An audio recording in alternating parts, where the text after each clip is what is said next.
Tonight's regularly scheduled Newswire L.A. broadcast will not be seen, so we may bring you this Newswire L.A. special presentation. Newswire L.A. reports, Ujima Village, the aftermath. Tonight we'll bring you the untold story of the Ujima Village complex and its residents.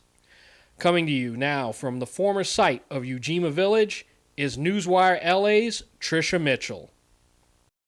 I'm Tricia Mitchell with Newswire L.A. and I stand at the corner of 126th Street and Wadsworth Avenue here in the Willowbrook district of Los Angeles County.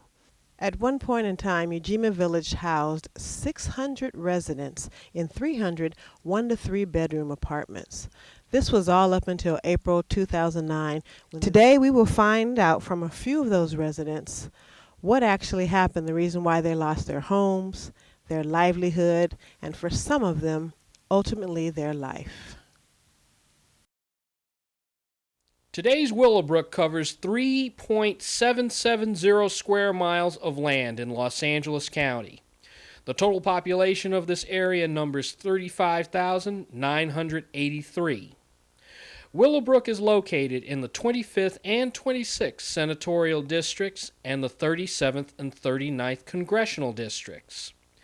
Willowbrook is governed locally by the Los Angeles County Board of Supervisors, with Mark Ridley Thomas in charge. Law enforcement is handled by the Los Angeles County Sheriff's Department. And now, let's rejoin our Tricia Mitchell, who this week introduces us to the faces of Ujima Village.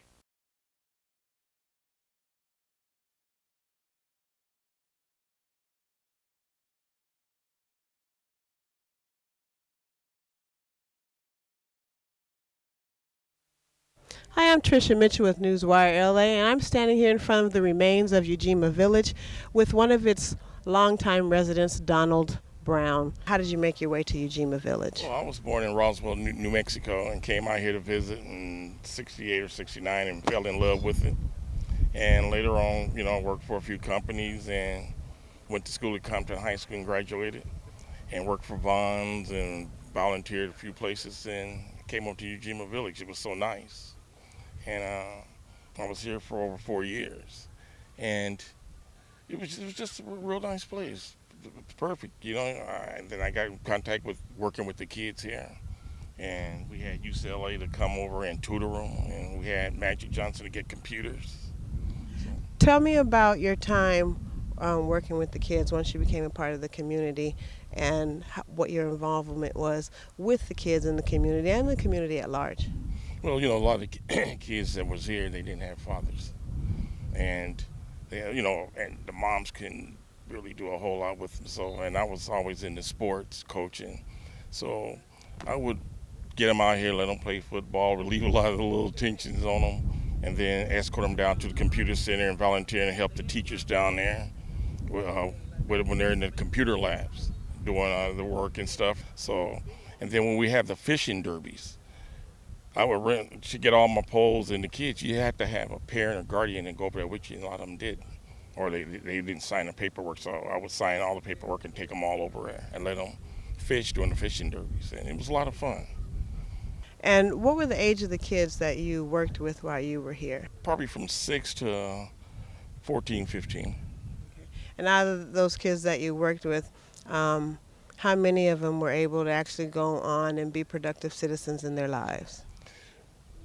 Well, there's a few that's playing basketball. Some of the young ladies was playing basketball for Locke High School and went on. Some of them are in college. I haven't really followed them since we've all been separated now. So, tell me when you first noticed something wasn't right with you. Well, first of all, where I lived at, I called, my neighbor caught pneumonia. She stayed across the hallways. Then her son caught pneumonia.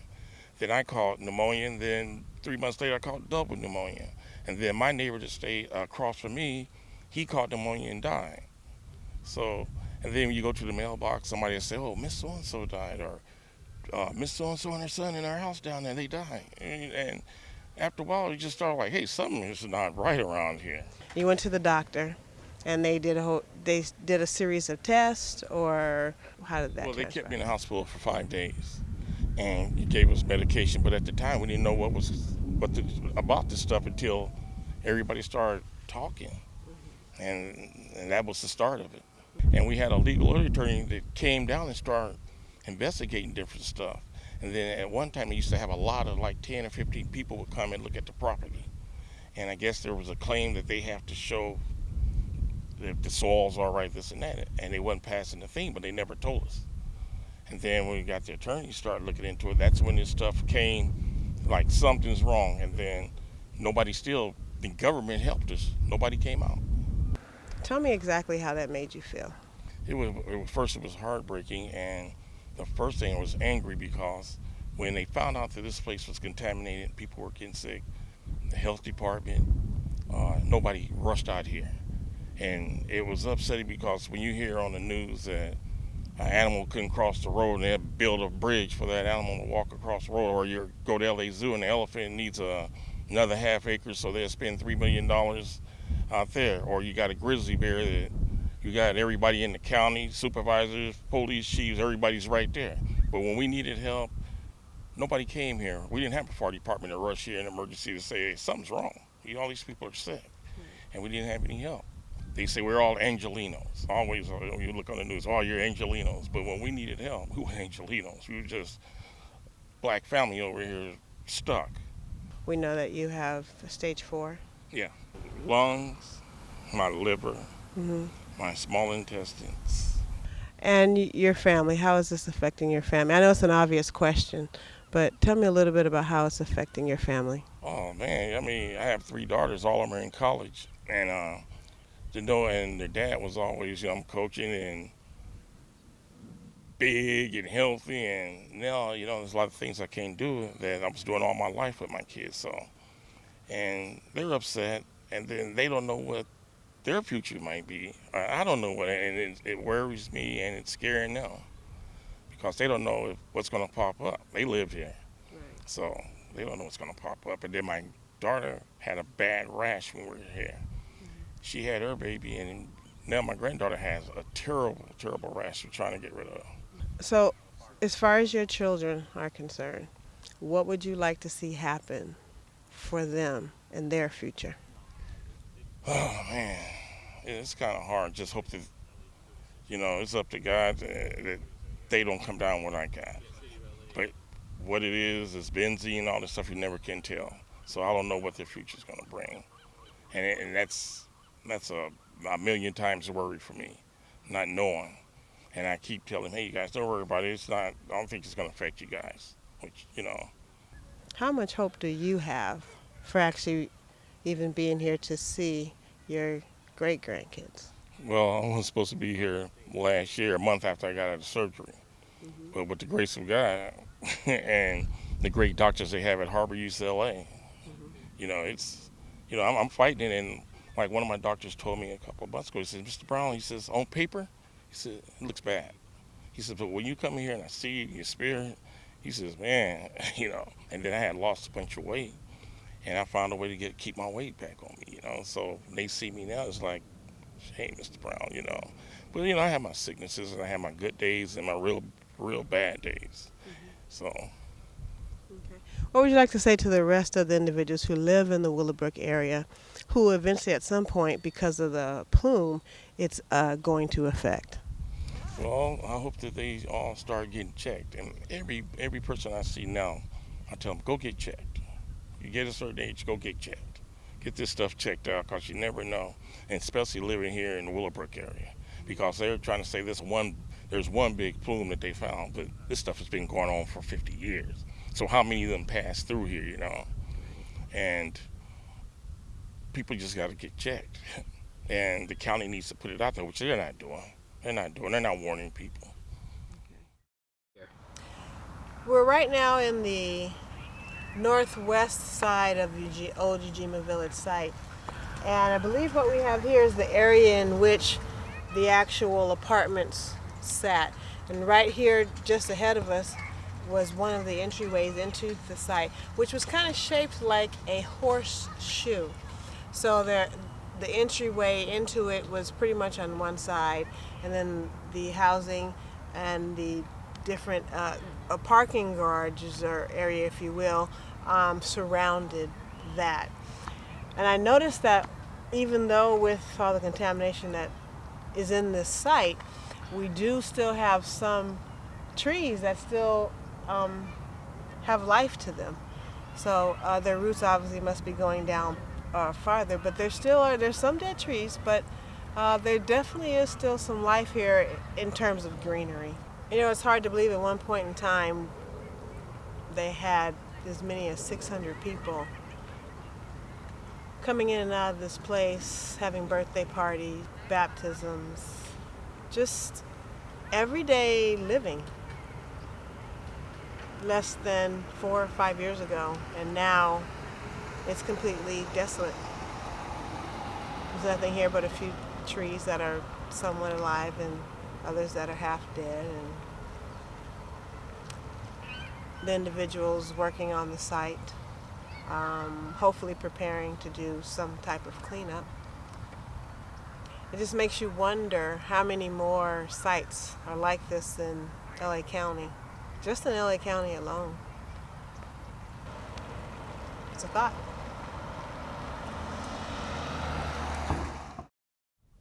Hi, I'm Tricia Mitchell with Newswire L.A. and here I'm standing with Nicole Tanner, another resident of the Ujima Village. Now, you were telling me that you were born here at Ujima Village. That means your mother lived here. Do you know how long she lived here before? She lived here like about 5 years before I was born. 5 to 6 years, she was telling me. And then I was conceived, and then I was born. Lived here for a couple of years, about 9 years after. So about 9 years total. I'm sorry. Okay. So about 9 years total. Yes. Your mother was here. Mm-hmm. Now I understand that your mother is actually on life support. Yes, she is. Yes. Okay. Did she know that she was something was wrong when you were conceived? No, she didn't. She did not know anything at all. Okay. And when you were conceived, at what point, actually when you were born, at what point did your mother let you know that you had one kidney, and did she know that it was related to what was transpiring here at Ujima Village? No, she did not know. What happened was I became pregnant, and I had my child. And what happened was after that, I was breastfeeding her, and then like 2 months later, I had to go to the hospital because I had abdominal pain. And so when I went there, they gave me antibiotics, and they said I just had an infection. So then that happened, and then the next time after that, I got better. And then like another 2 weeks when the antibiotics wore off, they end up telling me that after the test came back, they end up telling me, oh, we need you to come back in. We don't know what the problem is. And so they done an ultrasound. And when they done an ultrasound, they was like kind of surprised, saying, oh my God, go back to your room. The doctor gonna let you know your results. So when I went back to my room, the doctor told me that it looked like I have one kidney. And I was like, that can't be. And it was like, yeah, you have something, is something is wrong. And I'm like, okay. So they done a CAT scan. And when they done a CAT scan, they found out it was a one kidney, that I was a birth defect at that time. That my mom, I used to go play in the park and stuff and play all the time. I used to let my mom know I have abdominal pain when I was much younger. And my mom used to say, girl, it's okay, go back outside and play. And come to find out at that time, I think it was 1992, that I was born with one kidney. Okay. Let me take you back to when you said you used to play in the park. Okay. Tell me what it was like as a kid to be able to play in this environment.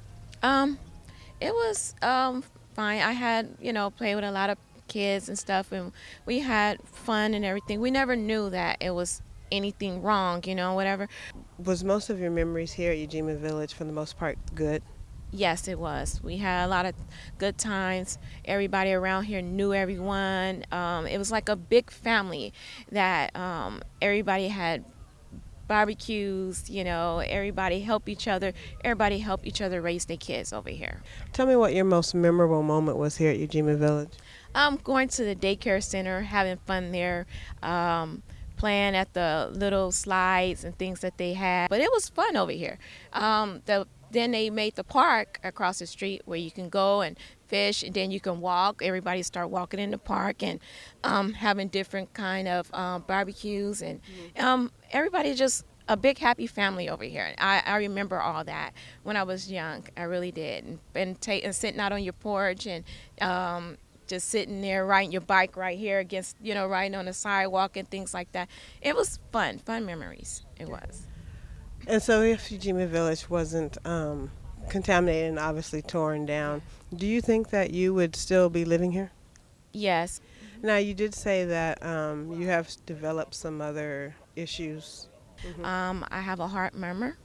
And then way before anything at a young age, before being sexual as a young kid, I used to have discharge. And they didn't even know where that was coming from. I just still have the discharge still, still have that. And I still have problems with my kidney and everything like that. I have to watch my food, my weight, and all these different things that can affect me for losing this one kidney that I have. You have a daughter, beautiful daughter. Thanks. When you got pregnant with her, was it a difficult pregnancy? Yes. I had heart murmur, so they told me I had to really try to be careful while I was pregnant, that I didn't need to be doing too much different things. And Okay, and was she born healthy? yes, she was. She was born very healthy. That's my first child, she was. Okay. But my second, my son, he wasn't. Yeah, he was born with a heart murmur. And what I did, and he have like ADHD. I don't know what that can do, but that's what he does have. And he have like he have problems too. Right. Yeah. Okay. But other than that, they came out, pretty healthy right on time. But I did have problems with myself, Right. and carrying kids. But they told me I didn't supposed to have any kids because of my kidney. When they found out with my daughter, they wanted to tie my tubes and tell me that I didn't need to have. I was lucky to have her. If there's one thing you could say to the residents who live in Willowbrook, Yes. who will be in the future affected by what started here at Ujima Village, what is it you would like to say? I'm sorry, and I just hope that everything that is going on, that it goes right for them, that everybody be able to have some answers for what's going on. And right behind us we have Honey's Little Angels, which is the preschool in which not only the people from Ujima Village, but also the surrounding community bring their kids to learn their ABCs and all the things necessary for their development before they move on to actually 1st through 12th grade. Not only was a preschool also here, but there also was a learning center where some students from UCLA actually donated computers for the older kids to actually come in and learn computer skills and do their homework and things of that nature. But unfortunately, and even though being on the south side of Ujima Village, it also has contamination.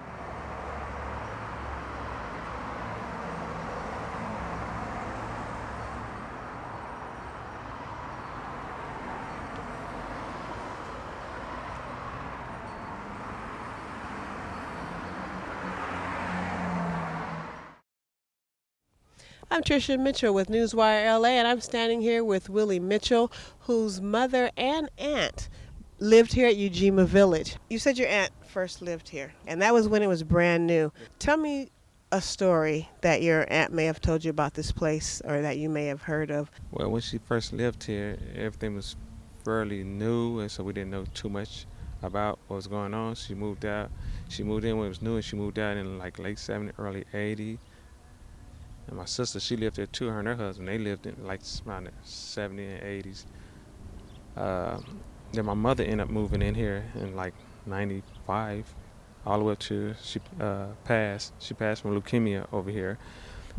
And over the course of time, I was in and out that time, like from the 70s all the way up to me moving back with my mother and getting put out because I wasn't on the lease. And I noticed when I came back in the middle 2000, 2006, 2007, from the 70 when it was first open to 2006, it just seemed like it was something different. It's like it became a ghost town. It's like when that many people here, when that many kids out. And I said to my mother, Mom, what's wrong? What's going on around here? It's not the village that I remember from this, 70s, 80s, even the 90s. It's like, it's different. I said, something wrong. And seemed like every month, every 2 or 3 weeks, somebody was dying. There was a funeral going on back here. We didn't have a problem. I didn't see a funeral, especially back here. Someone dying from some form of cancer.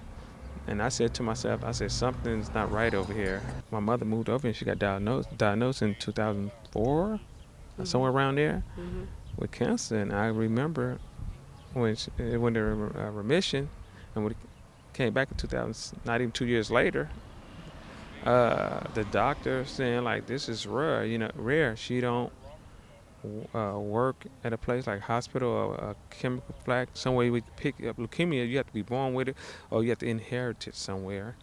So we come to realize that she inherited it here. After she died, by me wasn't on the lease, they hurried up and put me out because they didn't want us to know what's going on. So they was like trying to kick people out for every reason possible, just to try to keep everyone from finding out what's really going on. So a lot of people that was on lease, to my understanding, they get them a lifetime Section 8 and things of that nature. And the people that they didn't have to give anything to, one of them, like myself, we can kick him out. He's not on lease yet. So it came and took her pretty quickly. Yes, when it came back, it wiped her out. The doctor sent the chemo and all that stuff. She was in hospital for at least 4 months. What would you like to say to the individuals that are kind of, in essence, not taking responsibility and kind of trying to push it off? When a person commit a crime, he go to jail. They commit a crime, and now they want to hide it and fight it and cover it up. Just admit you're sorry. And see, they don't want to admit. They don't want to apologize. It's admitting guilt. I'm not going to apologize to you if I know you have a chance benefiting from it. It's not really benefit because you're not going to bring back my mother and 30 some other people died with her that lived over here, and a lot of other people that's sick. So you can't, not enough money in the world can bring that back. But at the same time, I believe the people over here just want this over with. We just want it over with. You just want to put this chapter behind us. And as long as they prolong, okay, if you feel you don't have any, if you feel that you don't have any fault in this, go to trial and let the people decide and just get it over with. Why keep prolonging something if you know you don't have anything to hide? We don't care about winning or losing. We just want this to be everything to be exposed over here. You built it on contaminated ground and you didn't follow proper procedure. And that's in anything you do. If I throw a tire on a car and don't put the lugs on and you roll off, the wheel's gonna come off. Bottom line, right. And it gonna be my fault. Now that we've introduced you to the people who were affected by the contamination here at Ujima Village, we're going to meet the people trying to rectify the situation. Handling the scientific aspects of the situation is Michael L. Kinworthy of MK Consulting. And thank you for joining us. Could you let our viewers know a little background about you so they'll know who's giving us the information on what transpired here at Ujima Village? In my early career, I was an environmental specialist for Unical, ended up becoming their corporate manager worldwide. Then I went into consulting, and I own my own consulting firm now called MK Environmental Consulting. Been retained by the law firm representing the residents here to help assist them in understanding the science of what's going on here. So let's take a walk down this path here and start by telling us what the Athens tank farm was back in 1920 up until 40 years later after that. It was a mobile oil company facility, and it included tankage for refined fuels like gasoline and diesel and aviation fuel. They also had crude oil storage here. And they had an absorption plant, which is basically a plant that tries to separate some of the crude oil and the gases apart. It operated until the early 60s, at which point Mobil decided to close the facility. And at that time, they basically just destroyed and took away all the metal and all the tankage and stuff like that and walked away. Back in the 60s, it was not uncommon for you simply to leave the facility as it is and not do any cleanup or remediation if there were any releases. Okay.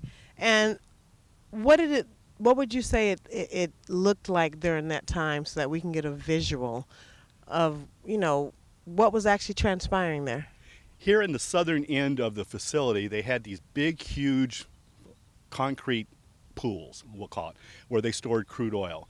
The rest of the facility pretty much was all tanks, very large tanks holding things like gasoline and diesel and stuff like that. Then the absorption plant was down at this end of the facility, and at that point it was a bunch of high vertical tankage where they try to separate the gases and the fuels out of it. Can you give us an guesstimation of about how much petroleum items in liquid form were actually stored here? It's estimated that there was well over 1 million gallons of fuel stored here. The two crude oil sumps, for lack of a better term, were very, very large. They were probably bigger than most, municipal swimming pools. And they probably held on the order of another 500,000 gallons. And there you have it, a community torn apart by events that could have possibly been prevented before the loss of home and lives. I'm Tricia Mitchell with Newswire L.A., and we'll see you again soon. Coming up on our next Newswire L.A. reports from Ujima Village. When you find for example, here at the Honey Daycare Center, you started finding levels of methane, which is explosive, well above the lower explosive limits at 5 feet underneath the surface of the ground surface. In addition, we also found benzene at very elevated levels throughout this whole area. Again, if you can look at it, some of these parts were several thousand parts per million by volume, and yet the considered safe is 26. Well, there's an unknown number of individuals who were affected because people moved away from the community and maybe never knew or heard. So there could be significantly more than are actually in the lawsuit who were impacted by the exposure, by living at Ujima Village.